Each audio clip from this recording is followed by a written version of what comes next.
Hari ni kita orang nak share lepak satu malam dekat Aerotel Terminal 2 KLIA. So kali ni trip kita nak pergi mana? Kita nak ke Phuket. Wow.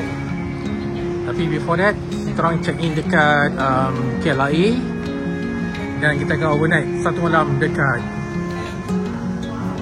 Aerotel. Flight kita orang awal pagi esok. So daripada lepak atas kerusi airport, baik tidur dalam bilik kan? Selesa kan? Okay. Masuk je lobby, vibe dia memang chill. Staff dia pun memang friendly. Check-in pun smooth saja. By the way, harga dia macam yang aku tunjuk atas skrin ni.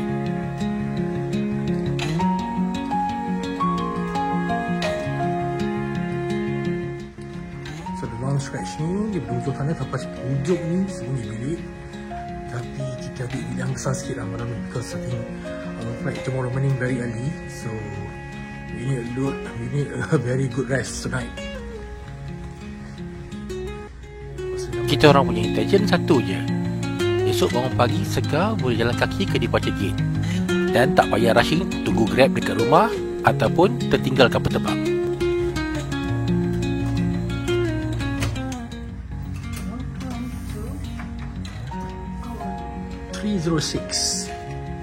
And then this is Aerotel.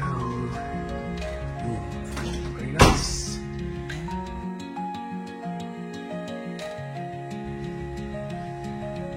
Clean toilet.